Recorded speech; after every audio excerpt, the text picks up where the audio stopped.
आशा करते हैं आप लोग मस्त होंगे, व्यस्त होंगे, स्वस्थ होंगे और आप लोगों की तैयारी बेहतर चल रही होगी। तो आइए आज हम लोग सांख्यिकी के बारे में देखते हैं।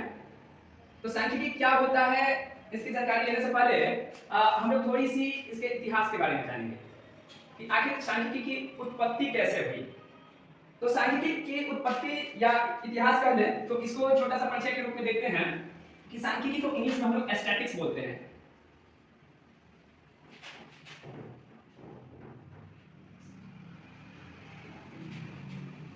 इसकी उत्पत्ति हुई लैटिन शब्द स्टेटस से, लैटिन शब्द, और इटालियन शब्द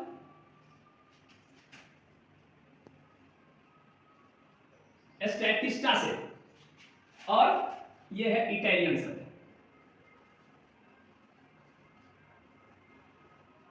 और जर्मन शब्द स्टैटिक्स से, स्टैटिक्स से। इन तीनों शब्दों का मतलब होता है राजनीतिक विज्ञान से। मतलब कि जब इसकी उत्पत्ति हुई थी, और हम लोग देखें कि इसकी उत्पत्ति 3 शब्दों से हुई। इटालियन शब्द जो है स्टैटिस्टा है, और लैटिन शब्द है स्टेटस है, और यह है जर्मन शब्द है, जर्मन शब्द, जर्मन शब्द स्टैटिक्स है। और इन तीनों शब्दों का शाब्दिक अर्थ हुआ राजनीतिक विज्ञान। तो आखिर ये मैथ में क्यों हम लोग पढ़ने लगे? तो प्राचीन काल में जब हम लोग देखते हैं तो प्राचीन काल में राजा महाराजाओं के द्वारा अपने राज्य की शासन व्यवस्था को संचालित करते समय कितने घुड़सवार हैं, कितने सैनिक हैं, कितने पैदल सेना है, कितने उनके राज्य के नागरिक हैं, इन सबों का लेखा जोखा तैयार करने के लिए जिस विज्ञान की शाखा की उत्पत्ति हुई वही जाके स्टैटिक्स बना। आप लोग आज स्टेटस के बारे में भली भांति समझ पाए। स्टेटस क्या होता है? आज तो सभी कोई व्हाट्सएप स्टेटस लगाते हैं। स्टेटस कहने का मतलब कि आपकी वर्तमान स्थिति क्या है। तो इस प्रकार आप लोग समझें कि स्टैटिक्स की उत्पत्ति यानी स्टैटिक्स की शुरुआत कैसे हुई। अब हम लोग स्टैटिक्स के बारे में जानेंगे कि आखिर स्टैटिक्स होता क्या है, सांख्यिकी होता क्या है। तो देखते हैं एक छोटा सा परिचय के साथ कि सांख्यिकी होता क्या है। सांख्यिकी गणित विज्ञान की वह शाखा है जिसके अंतर्गत आंकड़ों का प्रस्तुतीकरण, विश्लेषण, व्याख्या आदि किया जाता है। जैसे आप लोगों से पूछा जाए कि किसी विद्यालय के वर्ग 8 के छात्रों ने, 25 छात्रों ने एक परीक्षा में भाग लिया। उसमें कुछ छात्रों ने 25 अंक प्राप्त किया, कुछ 30 अंक प्राप्त किया, कुछ 35 अंक प्राप्त किया, कुछ 80 अंक प्राप्त किए। 100 कुल 100 अंकों की परीक्षा थी। तो अब उनसे बहुत सारी क्वेश्चन बनेंगे, उसका माध्य निकालना, माध्यिका निकालना, बहुलक निकालना। तो इस प्रकार हम लोग सांख्यिकी में इन्हीं सब बातों का अध्ययन करेंगे।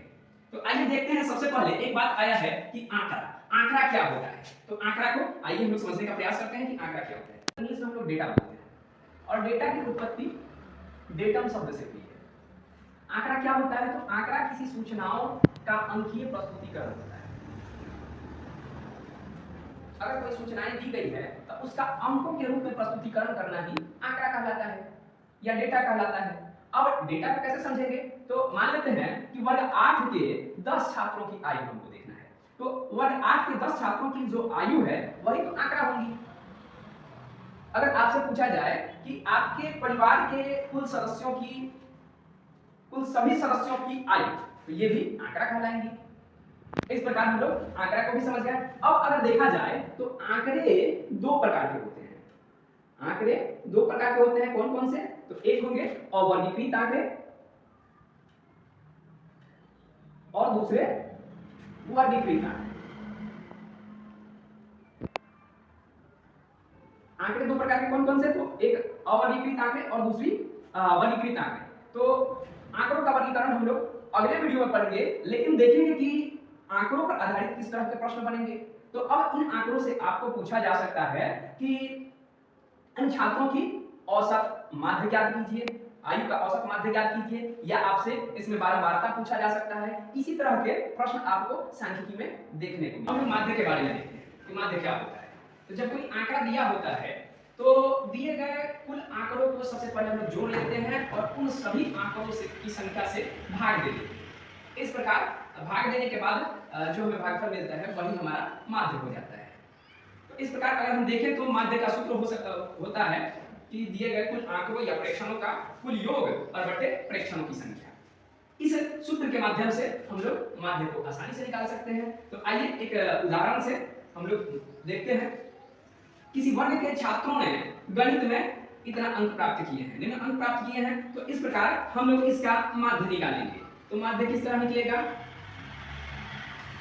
तो देखते हैं कि ये हमारा आंकड़ा है, ये दिया गया आंकड़ा है, इसको हम लोग देखते हैं। तो सबसे पहले क्या है सूत्र हमारा माध्य का? तो माध्य बराबर होता है दिए गए प्रेक्षणों का,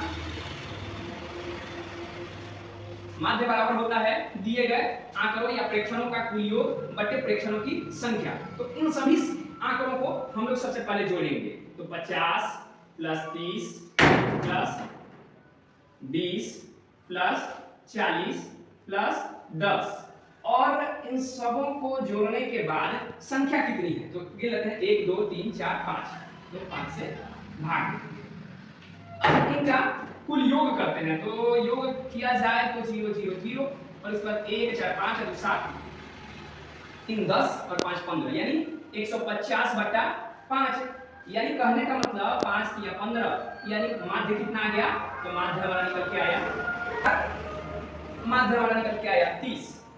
तो आप लोग देखें कि माध्य किस तरह निकाला जाता है। अब इसके बाद हम लोग देखेंगे माध्यिका किस तरह निकालेंगे और बहुलक।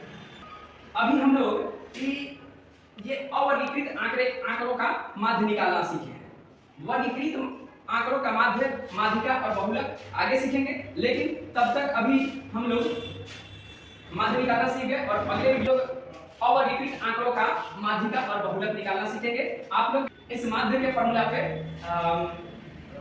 अपने क्वेश्चन को प्रैक्टिस कीजिए। आगे हम लोग नेक्स्ट वीडियो में मिलते हैं। धन्यवाद।